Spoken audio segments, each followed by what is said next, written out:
अस्सलामुअलैकुम, मैं हूं इरफान समोर। दोस्तों, मैंने आपसे कहा था ना कि ये हुकूमत 1 साल बमुश्किल निकाल पाएगी और अब इस हुकूमत को 1 साल मुकम्मल होने जा रहा है। 1 साल से आगे चलना इसके लिए अब तकरीबन नामुमकिन हो चुका है, क्योंकि माहौल बन गया है, मुतालबा आ गया है, तैयारियां शुरू हो चुकी हैं, नए इलेक्शन का बिगुल बज चुका है और ऐलान जंग हो चुका है। और पाकिस्तान तहरीक इंसाफ इस वक्त भरपूर ताकत के साथ आ रही है। जो अब इकदाम उठाए जा रहे हैं, जो अब पेशरफ्त हुई है, ये अगर इलेक्शन के फौरी बाद हो जाती तो ये हुकूमत 6 माह भी ना निकाल सकती, लेकिन इनकी किस्मत अच्छी थी कि इन लोगों ने 1 साल निकाल लिया। और अब हालात ऐसे हो गए हैं कि जो नवाज शरीफ साहब के दस्ते रास्त हुआ करते थे, जो नवाज शरीफ साहब के साथ कंधे से कंधा मिलाकर खड़े होते थे, जो मुश्किल वक्त में नवाज शरीफ साहब का साथ देते थे, वो आज इमरान खान के साथ खड़े हो गए हैं। आज उन्होंने पीटीआई का झंडा लहरा दिया है। एक एक चीज आपको बताऊंगा और साथ में आपको यह भी बताऊंगा कि जनाब अहम शख्सियत मुल्क की, पाकिस्तान की अहम शख्सियत इंतकाल कर गई हैं और इस हवाले से भी खबर है। ये भी आज के इस वीलॉग का हिस्सा बनाएंगे, लेकिन उससे पहले नए आने वाले दोस्तों से गुजारिश है कि ये चैनल आपका अपना है। अगर अभी तक इसको सब्सक्राइब नहीं किया तो सब्सक्राइब जरूर कर लीजिए और बेल आइकन पर भी क्लिक कर दीजिए, ताकि हर नई आने वाली वीडियो टाइमली आपको मौसूल हो जाए। दोस्तों, सबसे पहले बात कर लेते हैं इस हुकूमत की और इस हुकूमत के चलने वाले मामलात की और सारी सूरत हाल की। मैंने एक पहले भी वीलॉग बनाया था और उसमें आपको मैंने काफी सारी चीजें क्लियर कर दी थी और अब वो सारी चीजें मेच्योर होकर सामने आ रही हैं।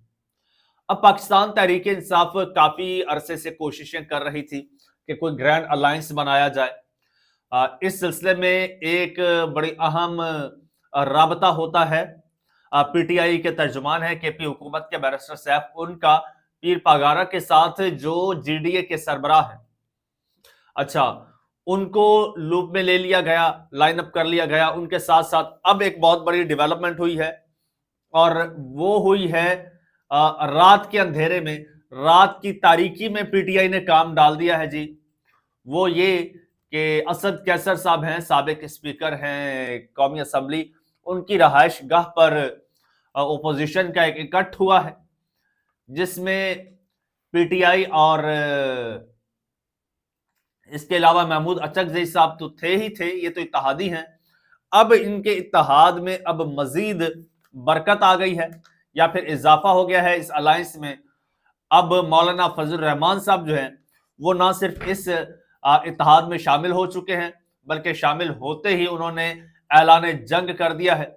और साथ ही साथ शाहिद खाकान अब्बासी साहब, वो इस अलायंस में शामिल हुए हैं और अपने साथी मुस्तफा नवाज खोखर समेत इन्होंने मिलकर एक प्रेस कॉन्फ्रेंस भी की है और कहा है कि कमेटी बना दी है हमने और कमेटी अब मजीद हमारी ये जो मामलात हैं इनको मजीद मेच्योर करेगी और इस पर मजीद पेशरफ्त होगी और इसको हम लेकर चलेंगे।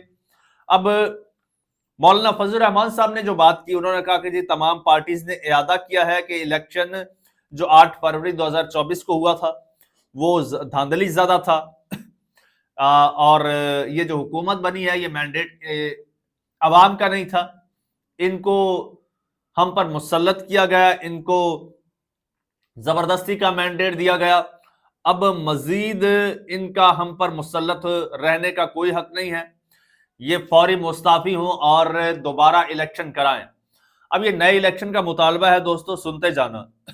उन्होंने ये भी कहा कि जो चीफ इलेक्शन कमीशन है वो अपनी मुद्दत पूरी कर चुके हैं और अब वो जो बैठे हैं वो सिर्फ हुकूमत की सपोर्ट की वजह से बैठे हैं और हुकूमत जो है उसने इनको मौका फराहम किया है, शायद इनसे कोई फायदा लेना चाहती है, तो इनको अखलाकी तौर पर अपना ओहदा छोड़ देना चाहिए और हुकूमत फिलफौर कोई गैर जानिबदार जो है शख्स उसको चीफ इलेक्शन कमीशन बनाए। लेकिन मौलाना साहब को यह भी याद रखना चाहिए कि हुकूमत के माइंड में जो चल रहा है वो इनके पुराने सहूलतकार काजी फायजीसा का नाम चल रहा है। अब इनकी कोशिश होगी कि उसको चीफ इलेक्शन कमिश्नर बनाया जाए, उसने पहले भी सहूलतकारी की थी, अब भी करेगा। खैर, اس کے بعد باقاعدہ اعلامیہ جاری ہوا جی میٹنگ کا، وہ شاہد خاقان عباسی، مجھے بڑی حیرت بھی ہوئی اور وقت کی جو ہے ستم ظریفی پر بڑی حیرانی ہوئی، اور پھر نون لیگ کی طرف میں نے دیکھا تو پھر بڑی حیرت ہوئی کہ جو شخصیت کل تک نون لیگ کے دستے راست تھے اور کس طرح سے نون لیگ سے بکھر کے آج کپتان کے ساتھ ملے ہیں اور اعلامیہ جاری کر رہے ہیں جی شاہد خاقان عباسی صاحب۔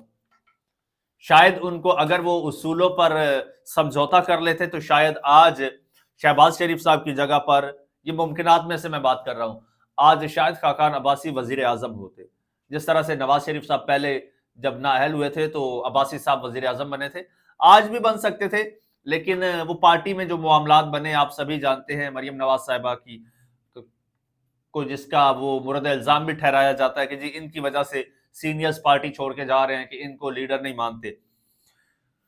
خیر جناب، اب عباسی صاحب نے جو اعلامیہ پڑھ کر سنایا میں ورڈ ٹو ورڈ آپ کو سنا دیتا ہوں۔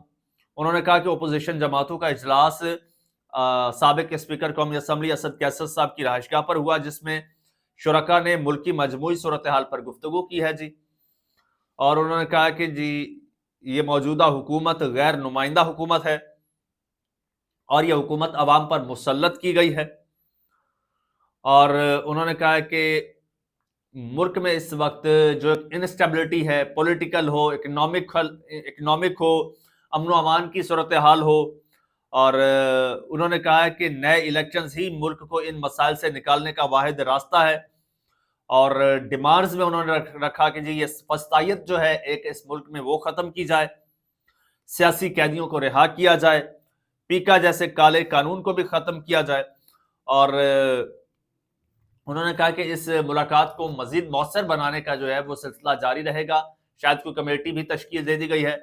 بات یہیں پر نہیں رکتی، پاکستان تحریک انصاف اس کے ساتھ ساتھ بڑے بڑے پریشر گروپس کو بھی انگیج کر رہی ہے، جیسے پی ٹی ایم ہے منظور پشتین کی، اس کو بھی آن بورڈ لے رہی ہے پاکستان تحریک انصاف، اور ساتھ ہی ساتھ مہرنگ بلوچ ان کو بھی لوپ میں لے رہی ہے پاکستان تحریک انصاف۔ تو اب یہ تمام جو باغی ہیں، تمام جو اس سسٹم کے باغی ہیں، وہ اکٹھے ہو رہے ہیں، اور آپ کو ایک بات بتاتا چلوں، اس وقت بن رہے ہیں دو گروپ، ایک گروپ وہ ہے الائنس جو حکومت میں بیٹھا ہے، یعنی کہ نون لیگ، پیپلز پارٹی اور ایم کیو ایم، ان کی حالت یہ ہے فارم 45 کے مطابق کہ ایم کیو ایم کو عوام نے ایک سیٹ نہیں دی فارم 45 کے مطابق، پیپلز پارٹی کی حالت فارم 45 کے مطابق انتہائی پتلی ہے، اور نون لیگ کی حالت فارم 45 کے مطابق انا للہ ہے، تو ان کے ساتھ عوامی حمایت نہیں ہے۔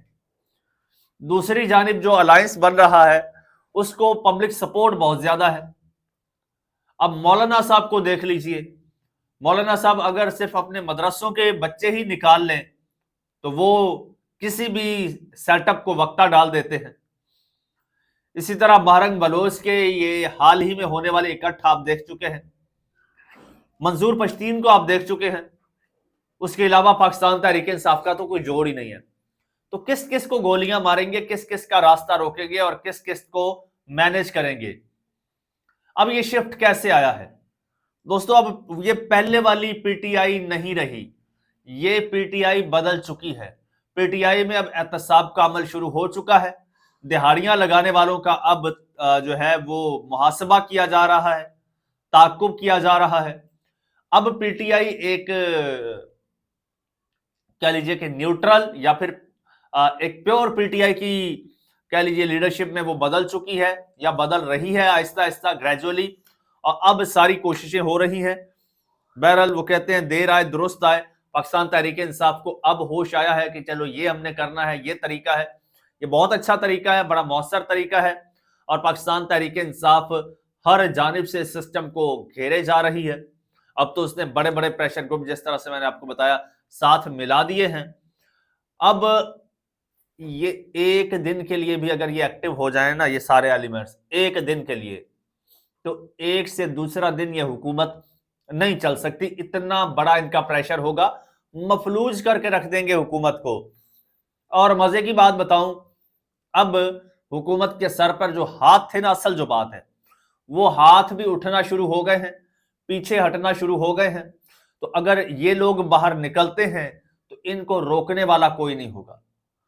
कभी भी इन प्रेशर ग्रुप्स को हुकूमतें नहीं रोक पाई, हमेशा रोकने वाले और लोग होते हैं।